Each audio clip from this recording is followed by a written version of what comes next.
안녕하세요. 한의사 이경입니다. 여러분, 이분 기억나시나요? 직접 소개해 주시죠. 안녕하세요. CS 한방병원 간호부장 허수정입니다. 기약하시는 분이 계실지 모르겠는데요. 제가 CS에 근무하기 전부터 피부 발진으로 병원 투어를 하면서 고생하다가 CS 병원에 근무하게 되면서 해독으로 호전되는 저의 치료 과정을 유튜브로 촬영했었던 것이 있었습니다. 다행히 지금은 호전되어서 열심히 근무하고 있습니다.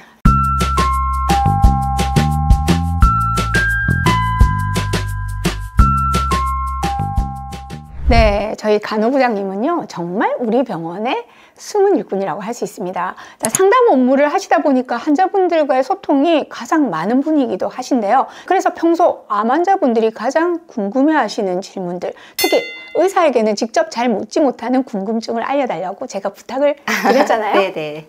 직접 저는 이제 방문해서 또는 전화로 많은 상담을 하게 되는데요. 그럼 암 환자분들이 암이라는 진단을 받은 후 가장 부담스럽게 생각하는 부분은 무엇일까요? 보통 치료 효과나 예후라고 생각하실 텐데요. 네, 그렇진 않아요. 결과는 치료 및 가족의 생계에 대한 부담이 52.6%이고요. 육체적, 정신적 고통으로 인한 그 부담이 25%이고요.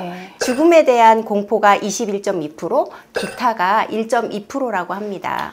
의외로 경제적인 부담감이 1위네요. 하긴 암을 경제질병이라고들 하고 있잖아요. 자, 몸이 아파서 힘든데 경제적 부담도 만만치 않다 보니 걱정이 클 수밖에 없습니다. 치료자 입장에서도 가슴 아픈 일이고요. 진료 일선에 있는 저희 역시 치료를 하고 있는 데 있어서 효과만으로 결정할 수 없는 경우, 비용 때문에 적극적으로 충분한 치료를 할 수 없는 경우가 정말 많기도 합니다. 저 역시 상담에서 받는 질문 중 가장 많은 부분을 차지하는 게 치료 비용 부분입니다. 일주일에 얼마예요? 한 달에 얼마예요? 라는 질문이죠. 구체적인 비용은 환자분의 상태에 따라서 어떤 치료를 처방하는지에 따라서 달라질 수밖에 없어서 일률적으로 말씀드릴 수는 없습니다.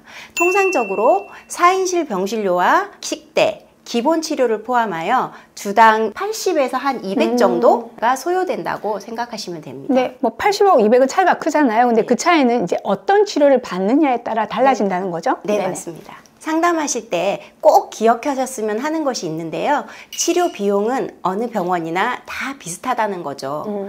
병원에서 기본 프로그램을 어떻게 정하느냐에 따라 비용이 달라지는 것이니 그 부분을 구체적으로 확인하시는 것이 좋습니다. 팁을 하나 드리자면 암 환자분들은 산정특례가 적용되어 병실료는 본인 부담이 5%가 되고요.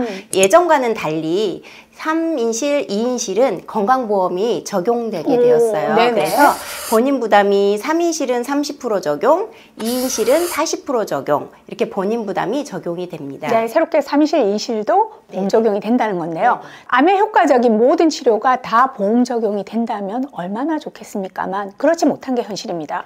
특히 최근에 새롭게 치료 효과를 보이고 있는 좋은 치료들도 비용 때문에 활용되지 못하고 있다 보니까 안타까운 경우들이 종종 있습니다. 25년 이상의 임상 경험을 가지고 계시고 또 자세한 상담을 해주는 것으로도 유명한 허 부장님. 비용 외 궁금증들을 정리해 오셨는데요. 자, 한번 볼까요? 수술을 하고 입원하려는데 어떤 치료를 받게 되나요? 라는 질문이네요. 저희가 2차 병원이다 보니 아무래도 이 질문이 제일 많을 것 같아요. 수술 후에는 상처 관리 및 면역력 회복과 체력 회복을 위한 프로그램을 중점적으로 진행을 합니다. 수술이 암 치료의 시작이자 끝은 아니니까요. 수술 후 회복, 잔존암의 관리나 재발 관리를 위해 이후 치료가 중요합니다. 또 암 환자분들은 침치료나 주사치료 같이 침습적으로 몸에 들어가는 치료를 싫어하시죠. 그러다 보니 또 이런 질문도 있어요. 혈관이 없어요. 주사를 안 맞고 입원이 가능한가요? 이렇게 물어보셨네요. 네. 혈관이 안 좋아도 잘 찾아보면 어딘가에는 숨어있는 혈관이 있습니다. 그래서 경험이 많은 간호사 선생님을 필요로 하긴 합니다. 네, 바로 허 부장님 같은 분이죠. 네. 그리고 또 면역력을 올리는 치료 방법에는 여러 가지가 있지만 주사 치료가 면역력을 올리는데 많은 도움이 됩니다. 또 한 가지 팁을 드리자면 악력기 아시죠? 이렇게 악력기 운동을 하게 되면 혈관도 굵어지고 혈관벽도 튼튼해져서 하루에 2번 각 50번씩 이렇게 운동을 하다 보면 항암을 견디는데 조금 많은 도움을 받을 수 있습니다. 네. 그리고 면역 주사는 언제까지 맞아야 되는지 이런 질문도 자주 물어보시는데요. 보통 전이와 재발이 많이 발생하는 시기는 진단하고 2년 정도의 기간입니다. 그래서 아무래도 그 기간까지는 집중해서 관리하시는 것이 필요합니다. 네, 맞습니다. 자, 그리고요, 영양제에 대한 질문들도 꽤 많은데요. 비타민C를 먹고 있는데 주사제가 더 좋은가요? 라는 질문하고요. 또 유산균에 대한 질문, 그리고 영양 보충제가 암 예방에 어떤 도움이 되냐는 질문, 이런 질문들이 꽤 많습니다. 비타민C에 대한 정리를 해드리자면 경구용 비타민C는 항산화, 암 예방, 그다음에 면역, 항암에 도움을 줍니다. 그래서 삶의 질을 높이는데 목적으로 복용을 하게 돼 있고, 주사제인 비타민C는 산화적 손상을 유발해서 암을 죽이는 목적으로 사용을 합니다. 그래서 암세포를 죽이기 위한 비타민C는 혈중 농도가 1mm몰부터 10mm몰 그 정도인데, 경구용으로 아무리 메가도스를 해서 18g 정도를 먹는다고 그렇죠. 해도 최대 혈중 농도는 0.mm몰 정도밖에 되지 않기 때문에 주사제와 이렇게 비교했을 때 초반에는 25에서 100배 차이가 나고요. 주사제의 고용량으로 올라갈수록 혈관통이 있을 수 있다는 점은 기억하셔야 될 것 같습니다. 네. 대장암 환자에게 유산균이 도움이 되느냐는 질문은요, 제가 그냥 답을 드려볼게요. 대장암으로 수술을 받은 분들은요, 대장을 절제하기 때문에 기존에 가지고 있던 장내 미생물의 양과 분포가 달라질 수밖에 없죠.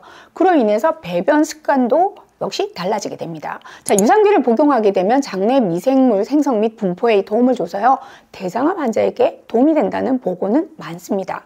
덧붙여서 장 면역이 우리 신체 전체 면역에서 차지하는 비율을 볼 때 대장암만이 아니라 기타 암 환자분들에게도 유산균은 분명 도움이 됩니다. 그리고 암에 도움이 되는 영양 보충제 문의도 많이 해주셨는데요. 이 부분은요, 저희 지난주에 신현택 원장님이 암 환자분의 영양제에 대한 정보를 엑기스만 추려서 잘 정리해 드렸잖아요. 놓치신 분들은 꼭 찾아보시기 바랍니다. 잘못 쓰면 독이 되고 잘만 쓰면 약이 되는 영양제 관리법. 그런 이유로 저희 CS에서는 개인별 영양제 상담도 충분히 해드리고 또 필요한 검사도 준비되어 있죠. 마지막으로요, 암 가족력이 있어서 암 검사를 받고 싶은데 어떤 검사를 해야 하며 암 검사도 건강보험 혜택이 되냐, 이런 질문입니다. 본원에서는 가장 빠른 조기 검사라고 할 수 있는 액체 생검을 진행하고 있습니다.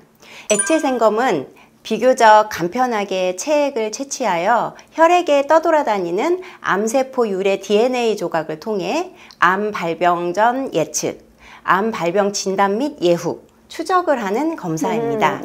하지만 안타깝게도 아직은 건강보험이나 실비 적용이 되지 않습니다. 네, 다 설명드리기에 시간이 너무 부족하네요. 마지막으로 당부 말씀 있으시겠죠? 네, 상담을 하다 보면 대부분 환자분들이 이제 수술을 하기 전에 입원 상담을 하시거든요. 근데 보통 암 진단을 받고 곧바로 수술에 들어가는 것이 아니라 1개월 또는 3개월 정도의 딜레이 되는 경우들이 많습니다. 그럼 수술을 기다리는 동안 무엇을 해야 될까요? 수술 이후만큼 수술 전이 중요한 준비기인 것 같습니다. 그래도 최근에는 인식이 많이 좋아져가지고 수술 전 관리나 면역 검사를 문의하시는 분들이 꽤 많아요. 그래서 여건이 허락한다면 수술 전부터 적극적인 면역 관리를 하는 것이 좋습니다. 개개인이 하시는 관리도 있겠죠. 두 가지를 강조하고 싶은데요. 첫째는 잘 먹는 것 중요합니다. 두 번째로 식단만큼 중요한 것이 마인드 컨트롤입니다. 수술 전에는 불안감이 커져서 잠을 못 자고 식사량도 줄게 되고, 그로 인해 수술하기 전에 면역력이 떨어지는 경우들이 종종 있습니다. 내가 수술을 잘 이겨낼 수 있다, 또 이 수술을 하게 되면 내 암이 잘 나을 수 있다는 긍정적인 마음가짐으로 바꾸는 것이 필요합니다. 그러기 위해서는 수술 전부터 충분한 도움을 받으면서 암과의 싸움을 충분히 준비하는 것이 좋겠다는 생각을 해봅니다. 100% 공감 가는 말씀입니다. 자, 진료를 하다 보면 자꾸 치료자 입장에서 생각하게 되는데, 오늘 간호부장님 얘기를 들으면서 환자들이 궁금해하는 거, 걱정하는 것에 대해서 저도 생각해보는 시간이 되어서 정말 많은 도움이 되는 시간이었습니다. 감사드리고요. 또 시청해주신 구독자분들께도 감사드립니다. 감사합니다.